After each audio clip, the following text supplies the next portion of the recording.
में दिया, प्रीवियस मेरा वीडियो जरूर देखेंगे क्योंकि वही इंट्रोडक्शन है, वहीं बहुत सारा राज छुपा है। आइए नरेशन की बात करते हैं। तो अब नरेशन में मैं यहाँ से आपको रूल सिखाने वाला हूँ। क्या था, कह रहे हैं कि डायरेक्ट नरेशन से इनडायरेक्ट नरेशन में जाने के लिए, डायरेक्ट नरेशन से इनडायरेक्ट नरेशन में जाने के लिए डायरेक्ट नरेशन की पहचान मैंने आपको बता दिया है कि वह क्या होगा, एक पार्ट उसका इन्वर्टेड कॉमा के अंदर होगा और एक कॉमा से अलग किया गया होगा, और जब ये इनडायरेक्ट होगा तो ये सीधा आ जाएगा, ऐसे हो जाएगा, यही ना है। तो आप यहाँ तक सीखें। अब मैं जो बताने जा रहा हूँ वो मैं बताने जा रहा हूँ चेंज ऑफ, यानी जो जनरल रूल है उसी को जनरल रूल में आपको बताने जा रहा हूँ, जो सभी प्रकार के वाक्यों के लिए होता है। अभी जनरल रूल में जो परिवर्तन 3 किए जाते हैं, change of person, change of tense और change of other parts of speech. तो आज मैं आपको यहाँ से चेंज ऑफ पर्सन की तरफ लेकर चलता हूँ। चेंज ऑफ पर्सन, ये आपको मैं बताने जा रहा हूँ। गौर करना क्या है। चेंज ऑफ पर्सन में मैं बताने जो जा रहा हूँ उसको गौर करना है। ये जो सब्जेक्ट होता है वो कोई ना कोई पर्सन होगा। पर्सन 3 होता है, फर्स्ट पर्सन, सेकंड, थर्ड, सारा चीज मैं बता दिया हूं, इसलिए मेरा प्रीवियस वीडियो इसको देखिए, तब बेहतर समझ में आएगा। तो ये कैसे चेंज होता है यहाँ हम यही सीखने जा रहे हैं। किसका है, तो जो इन्वर्टेड कॉमा के अंदर है, यानी इसका नाम हमने क्या दिया था, तो रिपोर्टेड क्लाउज दिया था या स्पीच दिया था, अगर आपको याद है।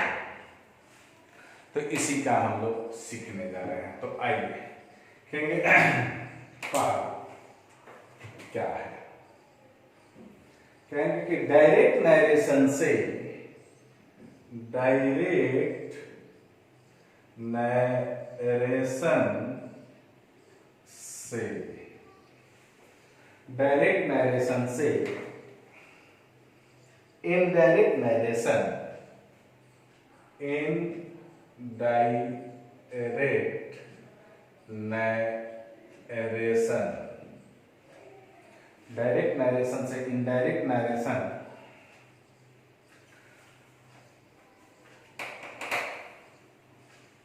में बदलते समय, डायरेक्ट नरेशन से इनडायरेक्ट नरेशन में बदलते समय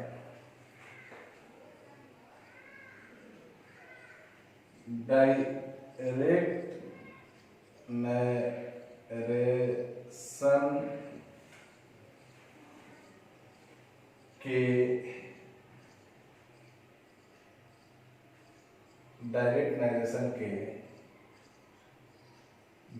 नरेशन के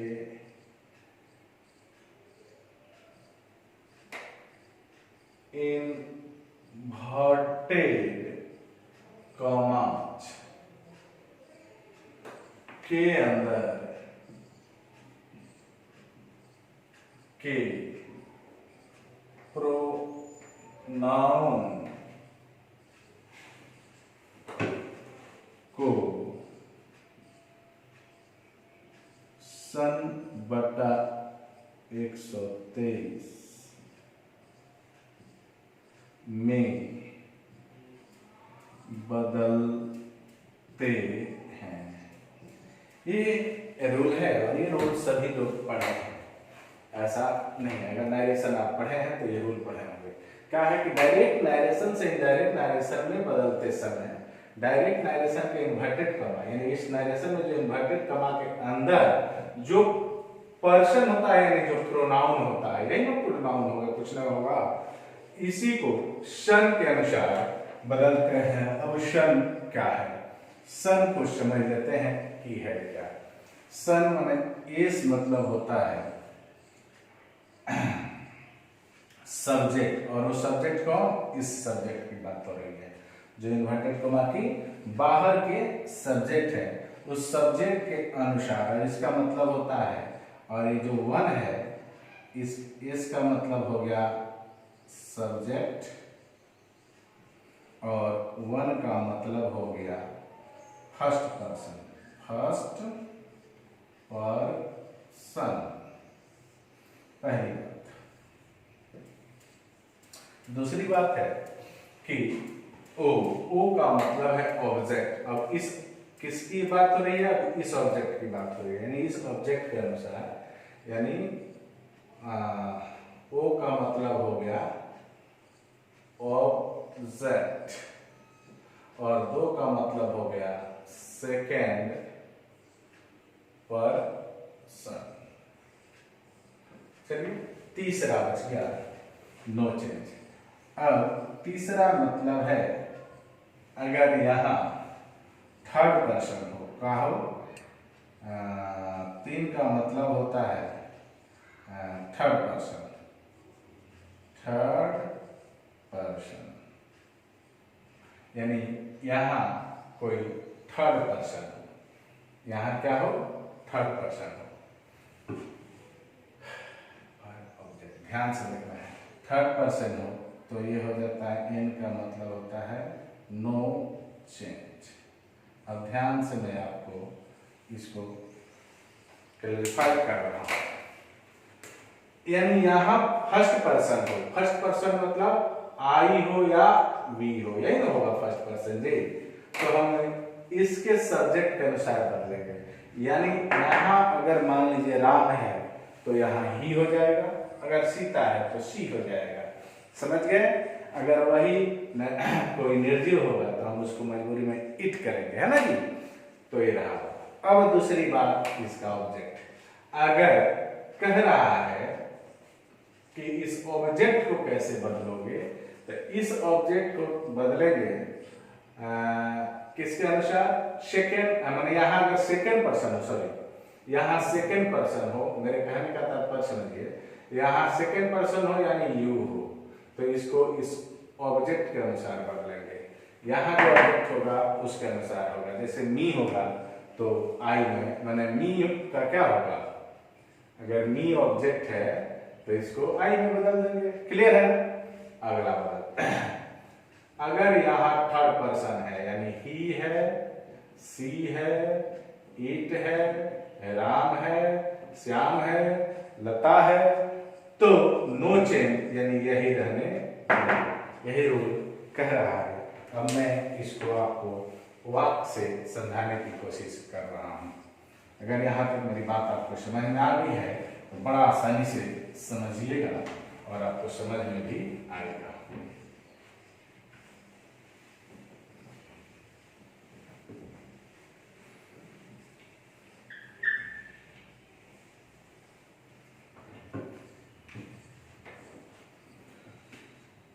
क्वेश्चन आ जाए कि राधा सेज टू मी, और इन्वर्टेड कोमा में लिख दे आई लव हिम। गौर से देखेंगे। अब ये पहली बात तो इसको समझना है कि किस में है, तो जब ये इन्वर्टेड कोमा में है यानी ये डायरेक्ट नरेशन है, और इसी को हमको इनडायरेक्ट में लेकर चलना है। तो नियम कहता है कि डायरेक्ट नरेशन से डायरेक्ट नरेशन बदलने में जो इन्वर्टेड कोमा के अंदर होता है उस पर्सन को सन के अनुसार बदलते हैं, यही ना नियम है। तो इसके अनुसार ये है, इसको बदलेंगे शन के अनुसार। कौन से है, फर्स्ट पर्सन है, फर्स्ट पर्सन यानी सब्जेक्ट के अनुसार बदलेगा, इसके अनुसार बदल जाएगा। क्या समझे, यानी राधा ये दिया है और यहाँ जो दिया है आई, ये इसके अनुसार बदलेगा तो ये क्या हो जाएगा, सी हो जाएगा। भाई क्लियर, बात को मेरे समझे। आइए यहाँ बनाते हैं। तो हमें अभी ये सब चेंज होगा ये मैं आपको पहले बता चुका हूँ, फर्स्ट वीडियो में देख लेंगे। यहाँ भी बहुत सारा चेंज होगा, उस पर ध्यान नहीं देना है, हमें यही ध्यान देना है कि ये क्या होगा। ठीक है, तो ये हो जाएगा राधा। इसको चूंकि ऑब्जेक्ट है तो ये टेल्स हो जाएगा, राधा टेल्स मी। और डैट इसलिए होगा क्योंकि असर्टिव सेंटेंस है। असर्टिव सेंटेंस में इन्वर्टेड कोमा को हटाकर डैट लगाते हैं, यह बात कंजक्शन है इसका, ये भी बताएंगे आपको आगे। यहाँ आप जान लीजिए, तो इसको डैट लगा दीजिए, यहाँ काम हो गया। अब इस सब्जेक्ट को बदलना है तो यहाँ इस सब्जेक्ट की जगह हम सीधे क्या लिख देंगे, सी लिख सकते हैं। अब ध्यान दीजिए, आई के साथ तो भी 1 था, लेकिन सी के साथ भी 1 होगा कि भी 5, टेंस नहीं बदलेगा, वो भी बताएंगे क्यों नहीं बदलेगा। तो इसको कहेंगे लव्स, टेंस थोड़ा बदल रहा है। और हिम है, इसको हिम लगा दो और फुल स्टॉप लगा दो, ये आपका वाक्य कंप्लीट हो गया। और यहाँ आपने देखा कि क्या देखा, I changed into subject Radha. I को मैंने सब्जेक्ट राधा के अनुसार चेंज किया इनटू सी, इसमें सी में। कब ये हुआ, जब ये फर्स्ट पर्सन था तो सब्जेक्ट के अनुसार चेंज किए। आइए अब यहीं पर अगला देखते हैं, दूसरा। इसी में आपको मैं दूसरा सिखाने जा रहा हूं, वो क्या है। मान लीजिए एक क्वेश्चन आ जाए, कहा जाए कि हरी said to me, Hari said to me, Hari said to me, you are a good person, चाहे नाम दे, you are a good man। और इसको फिर ध्यान देंगे, चूंकि ये इन्वर्टेड कोमा में है तो ये जो हुआ वो डायरेक्ट नरेशन हुआ। अब इनडायरेक्ट नरेशन में जब इसको चेंज करना है तो आगे चेंज करते हैं। अब यहाँ देखना है, ये क्या है, सेकेंड पर्सन है।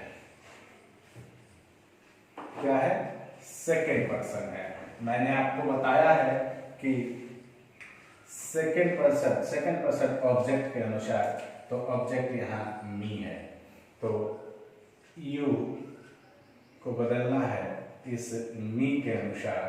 तो मी का जब सब्जेक्टिव केस बनेगा तो आई होगा। क्लियर, इसको मैं बनाया हरी, ये टोल्ड मी। अब ये क्यों हुआ, इसके लिए मेरा प्रीवियस वीडियो देखेंगे, स्पष्ट हो जाएगा, ये बताया जा चुका है। अब ये वाक्य असर्टिव है, इसलिए डैट आ जाएगा। यू की जगह पर आई, सोचना नहीं है, अब डायरेक्ट कर देना है। ए वाज हो जाएगा गुड। अब वाज क्यों हुआ, चेंज ऑफ टेंस में आपको सिखाएंगे।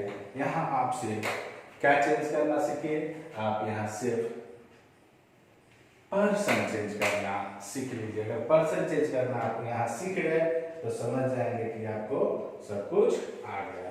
आगे बढ़ते हैं अगले।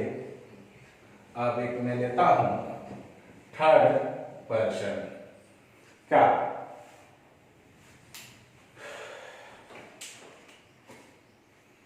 हरी said to me, she is a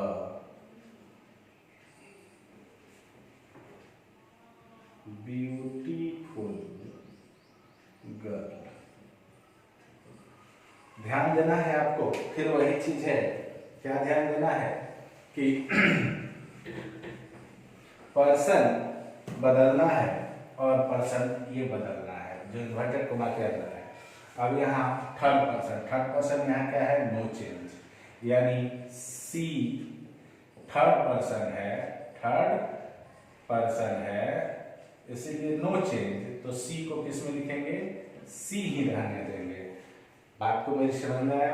तो आगे लिखते हैं, ये बनेगा Hari told me that she was a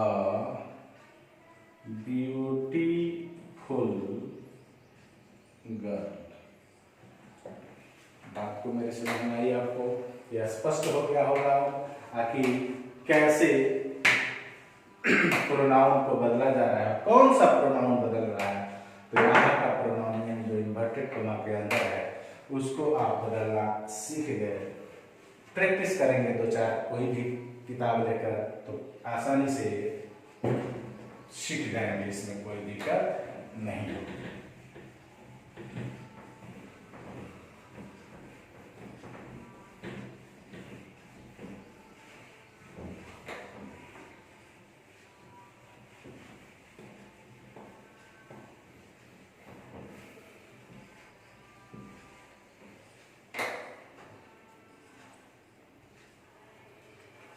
आइए एक नोट को देखते हैं।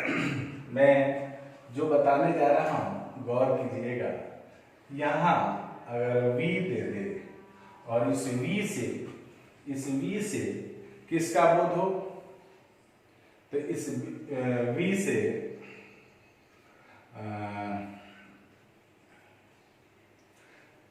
चलो ऑडियंस का बोध हो। किसका बोध हो? यानी ह्यूमन बीइंग का बोध हो। ह्यूमन बीइंग का बोध हो। ह्यूमन बीइंग समझ है? सोसाइटी का बोध हो। सोसाइटी का बोध हो। और सोसाइटी का बोध हो यूनिवर्सल ट्रूथ का बोध हो।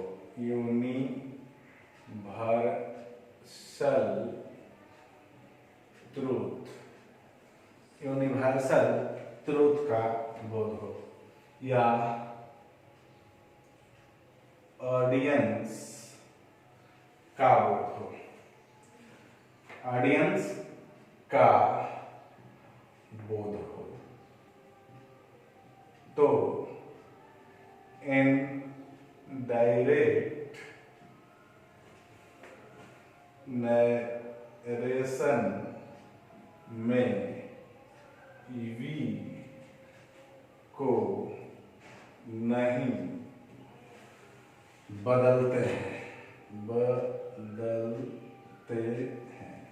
अब बात को मेरे समझने की जरूरत है। एक क्वेश्चन में लिखूं कि दे सेड, और यहां लिखें कि we cannot leave, we can not leave without water. अब ध्यान से देखेंगे, यहां क्वेश्चन आ गया, we cannot live without water.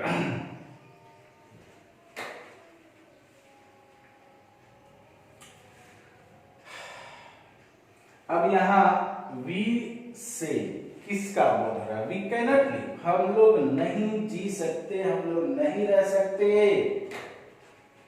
तो हम लोग नहीं रह सकते, नहीं मैं भी, ऑडियंस यानी मैं और आप दोनों, और ये एक तरह से सर्वभौमिक सत्य है, यूनिवर्सल ट्रूथ भी है।